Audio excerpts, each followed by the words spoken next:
Easy.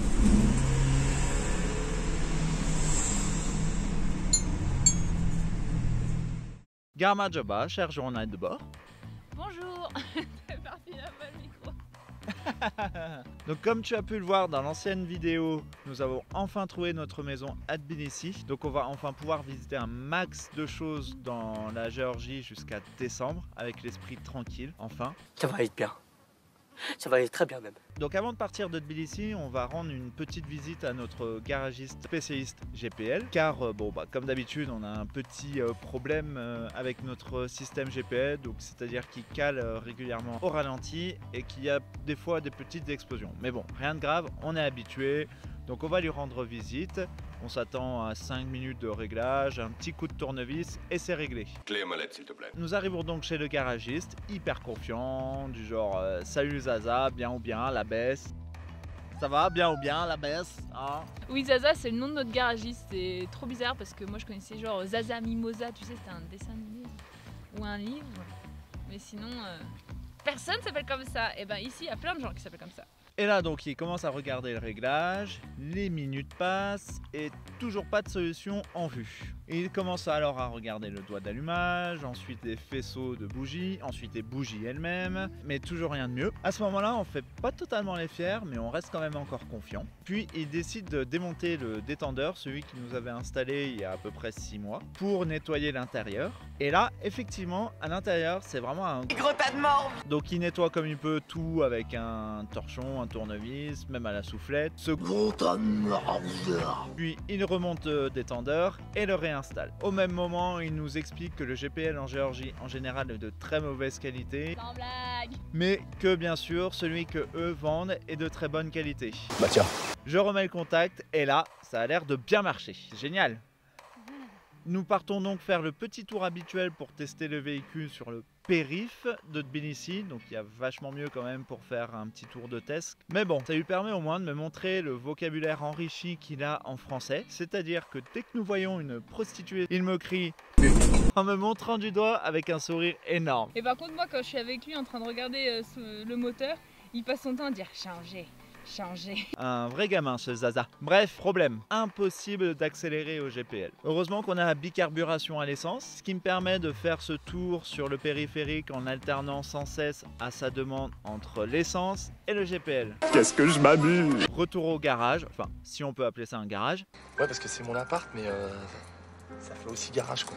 Mais là vraiment on commence à vraiment pas faire les malins. On voit que Zaza n'a plus d'idée, qu'il commence à tourner en rond, il débranche un truc du système, bon il nous dit qu'il ne sert à rien. Van quand même. En même temps il va s'occuper d'autres automobilistes, il revient nous voir, il réessaye un truc, il repart, il s'occupe d'autres automobilistes. On voit que voilà, il réfléchit, on sait pas trop. Et là notre confiance finit à 1 sur 100. Puis il revient et il veut démonter notre réservoir car il dit que c'est encrassé à l'intérieur et que le gaz ne peut pas s'échapper du réservoir. Donc là, nous on n'est pas trop d'accord parce que c'est quand même le seul truc dans notre système GPL qui est aux normes européennes et qui est tout neuf. Donc on se dit que lui va tout dérégler. Et en plus, vu que le GPL tient très bien le ralenti, on se dit que ça n'a pas trop de sens. Arrive enfin la fin de journée, il nous dit que c'est tout pour aujourd'hui, que ça fera 15 € et que nous reviendrons demain. D'accord, faisons comme ça. Nous repartons donc à l'essence et à sa demande en alternant GPL et essence tout le temps.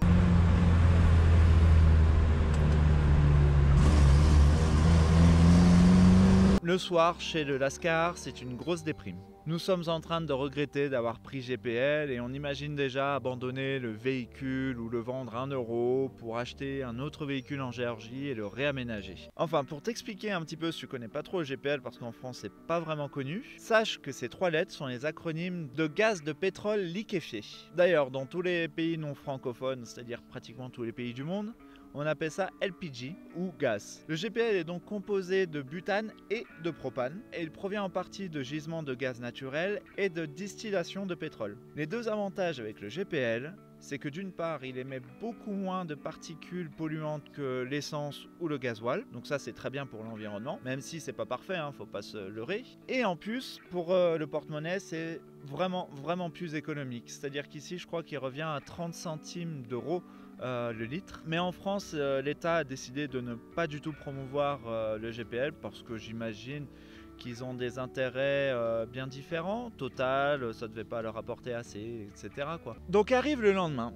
Et nous y retournons avec la grosse boule au ventre. Et dès qu'on arrive, là, ils sont 3 mecs à sauter directement sur le véhicule. Ils veulent donc que je démonte la banquette en bois où est le réservoir de GPL. Donc je commence à démonter. Au même moment, ils sont au niveau du moteur à trafiquer on ne sait pas quoi. Et là, d'un coup... C'est un miracle, Salomon, un vrai miracle. Ils me disent d'arrêter de démonter ça et qu'ils ont trouvé la solution. Et effectivement, on peut accélérer maintenant au GPL.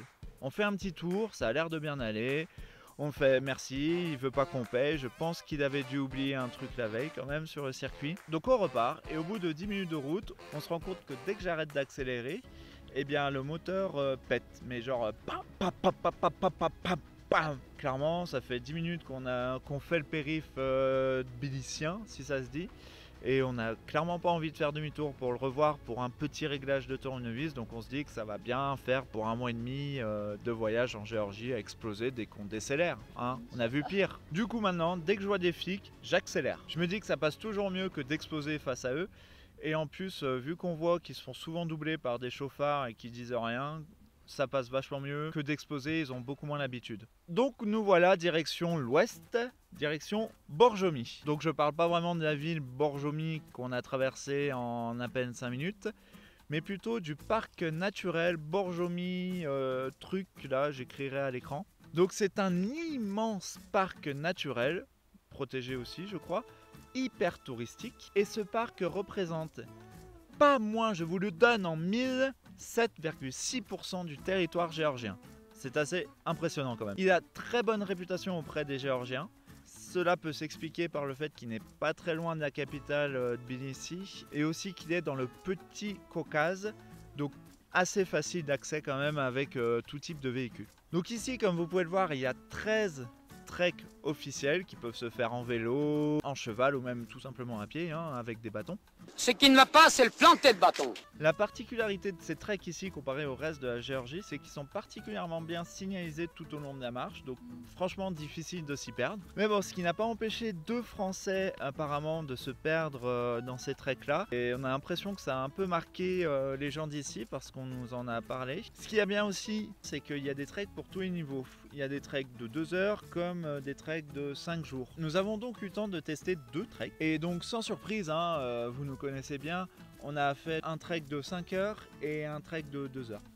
Ah bah, qu'est-ce que tu veux, on est né fatigué, hein. Mais bon, ça nous a déjà permis de nous rendre compte vraiment que la nature ici est vraiment magnifique, et aussi ça aura permis à Sophie de perfectionner sa méthode de descente sur les fessouilles.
Enfin bon, le temps passe, et après 3 nuits passées dans les canyons avec au maximum 3 heures de soleil par jour sur le panneau solaire, nous décidons de partir de ces endroits-là et de chercher un terrain plat et non caché du soleil pour pouvoir avoir du soleil, donc avoir de l'électricité grâce au panneau solaire, et donc pouvoir travailler sur cette vidéo que tu es en train de regarder.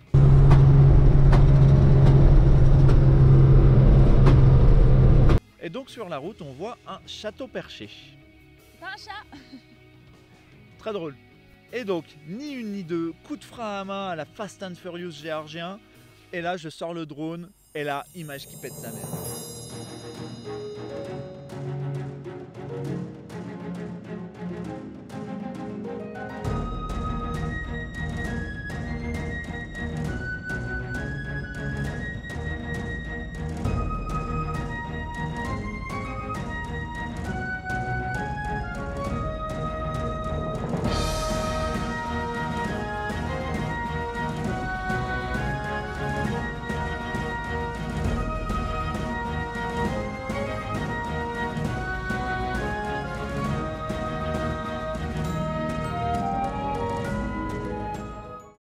Et nous voici encore à un spot qui fait rêver franchement. La Géorgie, c'est vraiment le paradis des nomades. Il y a des spots de rêve de partout. Et donc le journal de bord devait s'arrêter là, mais il s'est passé quelque chose dont je veux garder le souvenir à jamais. Des buffles, ceux-là là, que tu vois derrière nous. Et là, un, peut-être plus con que les autres, décide de traverser. Les autres le regardent et là on voit que il se fait tout simplement emporter par le courant de la rivière et qu'il commence tout simplement à se noyer. On voit sa tête qui passe sous l'eau, qui ressort, on voit qu'il n'avance plus, qu'il est simplement emporté. Donc là moi clairement j'ai hésité à sauter pour le sauver, puis je me suis rappelé que je savais pas très bien nager. Ah non mais moi aussi j'y ai pensé, je me suis dit de toute façon qu'on allait couler à deux, alors tant mieux le laisser couler tout seul. Hein. Donc ce qui est aussi impressionnant, c'est que tous ses copains là congénères continuent à manger en le regardant. Il y a une solidarité dans l'équipe incroyable. Oui. Heureusement pour lui, la rivière fait un genre de coude. Donc lui il a continué un peu tout droit, donc il s'est arrêté dans un coin. Bon, il est resté coincé à se demander ce qui se passait pendant 5 minutes et il a réussi à rejoindre les autres. Ce qui était marrant aussi, c'est que le plus gros de la bande, je pense le mâle dominant, a fait semblant d'aller dans l'eau pour le rejoindre, mais bon, il a fait ça une fois que l'autre était sorti d'affaire. Enfin, moi je pense vraiment que les buffles, ça a vraiment des gènes en commun avec les vaches pour faire des trucs aussi débiles. Ah bah voilà, ils ont fait fuir tout le monde. Putain, les chevaux, ils dominent les buffles. C'est étrange. Du cheval diabolique, j'en mangerai pas. Donc cette fois-ci, c'est bien la fin de ce 30e journal de bord et le premier d'une longue série jusqu'au mois de décembre. Mais bon, avant de vous quitter, j'aimerais d'abord vous poser quelques questions. D'abord, pensez-vous que notre société est malade? Si la réponse est non, expliquez-moi pourquoi. Si la réponse est oui, pensez-vous que nous pouvons guérir entre guillemets cette société par les voies électorales? Si c'est non comme moi, pensez-vous qu'il faudra obligatoirement se soulever de manière non pacifique pour pouvoir renverser cette oligarchie qui bloque le système, qui nous emmène droit dans le mur? Je pense que ce débat est le débat le plus important de nos jours, car il en va tout simplement de notre avenir. Sur ces paroles joyeuses, je vous souhaite une très bonne semaine. Bonne déprime. Et malgré tout ce qui se passe en ce moment, gardez espoir, car quand on regarde bien, un petit peu partout dans le monde, beaucoup de peuples se soulèvent, dont en ce moment au Chili, où vous pouvez voir pas mal d'émeutes, et soutenons ces mouvements, et faisons de même. Allez, bisouilles!